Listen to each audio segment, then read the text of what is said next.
కానీ మీకు ఉండేటువంటి కోటరీలో ఉండేటువంటి నాయకులు కానీ క్లారిటీ ఇవ్వండి, మాకు తాడిపత్రిలో పలానా ఎమ్మెల్యే ఉండాడు అని.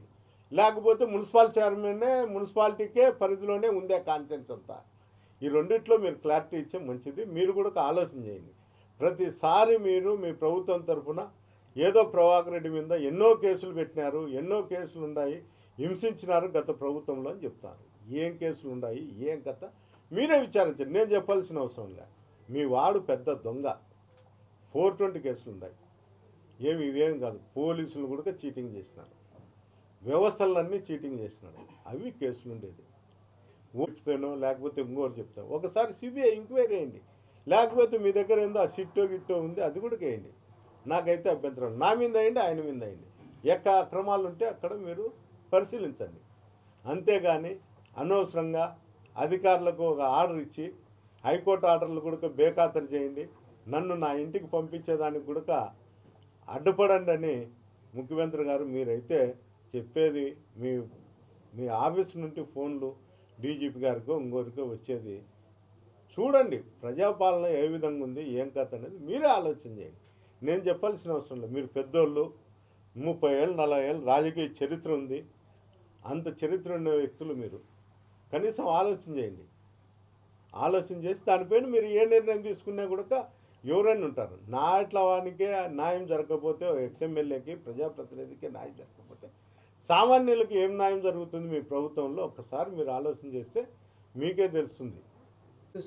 అంటే వాళ్ళు కవార్ చేస్తాను. నేను ఇప్పుడు కూడా చెప్తున్నా, నేను తాడిపత్రికి పోయేటప్పుడు కూడా మా కార్యకర్తలకు కానీ నాయకులకు కానీ మా ఇంటి దగ్గరకు రమ్మని కానీ మేము ఎప్పుడూ కూడా చెప్పేది పరిస్థితి కూడా లేదు, చెప్పను కూడా. నేను అధికారంలో ఉన్నప్పుడు కానీ అధికారం లేనప్పుడు కానీ ఇదే పాటిస్తాను.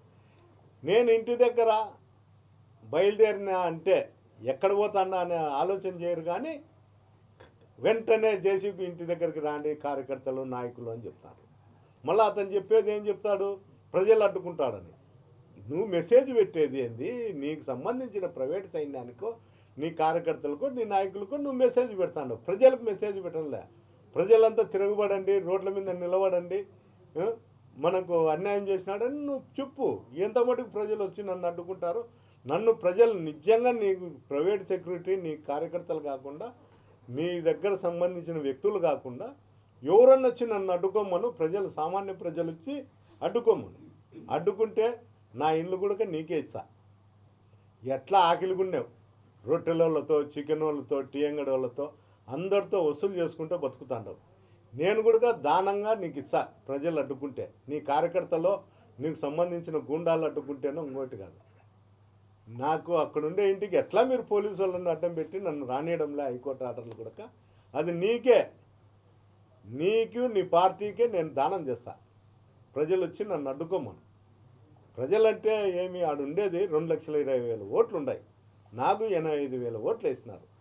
మిగతా ఓట్లోళ్ళే కదా. ఆ 20,000 మంది వచ్చి రోడ్డు మీద వచ్చి నువ్వు రాకూడదు అని చెప్పవను. నేను నా ఇల్లు నా భార్యను పిలుచుకొని వచ్చి నీకు రిజిస్టర్ చేస్తాను జిల్లాలో. ఇంతకన్నా నువ్వు తృప్తి పడేది ఏం లేదు.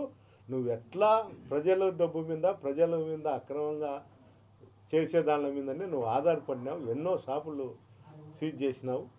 అందువల్ల నీకు ఏది కావాలంటే అది చేసుకో.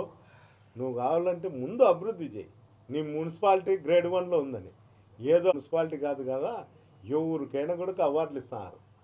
ఢిల్లీకి పోయి డబ్బులు ఇచ్చుకొని అవార్డులు ఇస్తాను. ఆ అవార్డులతోనే నువ్వు బతుకుతాండావు తప్ప ఒక్కసారి డ్రైనేజ్ కానీ ఇళ్ళ దగ్గర ఉండే చెత్త కానీ దాని మీద దృష్టి పెట్టు, వర్షాలు వచ్చే నీళ్లు పోయేటట్టుగా. అంతే తప్ప పద్దను లేసే నా మీద పడి నేను వచ్చే కన్నా నీకు జ్వరం వస్తుందనో లేకపోతే ఇంకోటేమో. నిన్న లేక మొన్న నేను రాకముందు ఆర్డర్ వచ్చినాక నీ కొడుకు మధ్యలో వచ్చి లేపితే డాడీ ఏంది కలవరిస్తాండవు అంటే, వాడు వచ్చినాడు రా అంటాండావు. కనీసము స్పృహలో ఉండు. నేనంటే నీకు అంత భయం ఏంటికి? స్పృహలో ఉండు. నీ కొడుకు కూడా చెప్పు, నీ కొడుకు కూడా చెప్తాను నీతో, నువ్వు ఇట్లా చేస్తా అంటే నేను ఇట్టుంటే హైదరాబాద్ పోయి ఫ్యామిలీ పెట్టుకుంటే నేను రాజకీయాలు జోలికి రాను. ఇప్పుడు కూడా నేను రాజకీయాలు చేయడంలే, ఏందో రోడ్డు ఓపెనింగ్ అంటే కత్తిరి తీసుకొని కత్తిరిస్తాండ తప్ప అధికారులను కూడా శాసించే శక్తి నాకు కోల్పోయినా అన్నీ నువ్వే చేస్తాండా నా పనులన్నీ, నేను ఉండి ఉపయోగం ఏముంది అని నీ కొడుకే నీతో మిడ్నైట్ లేపి నువ్వు ఉలిక్కి పడినప్పుడు నీళ్ళు ఇచ్చి చెప్పడం జరిగింది. కనీసం అదైనా ఆలోచన చేసుకో.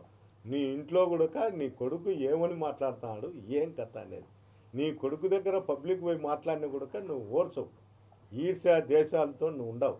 నాయనా నువ్వు నా పిల్లలకు 40 ఏళ్ళ రాజకీయ భవిష్యత్తు ఉంది అనుకుంటున్నావు, కానీ నీకుండే భవిష్యత్తే నీకు లేదు. మళ్ళీ నీ కొడుకులకు 40 ఏళ్ళ రాజకీయ భవిష్యత్తు ఉండదు. తాడిపత్రి ప్రజలు అన్నీ గమనిస్తున్నారు. ఏం గమనించాలో అలాంటివన్నీ గమనిస్తానే ఉంటారు. నేను చెప్పేది కూడా కాదు. నేను విధవలతో రాజకీయం చేయకూడదు అనుకున్నా, కానీ అక్కడ పరిస్థితులు బట్టి ఎవరితో అయినా కానీ ఎంత విధవలతో అయినా రాజకీయాలు చేసే పరిస్థితి కూడా నువ్వే నన్ను తీసుకొచ్చిన స్థాయికి.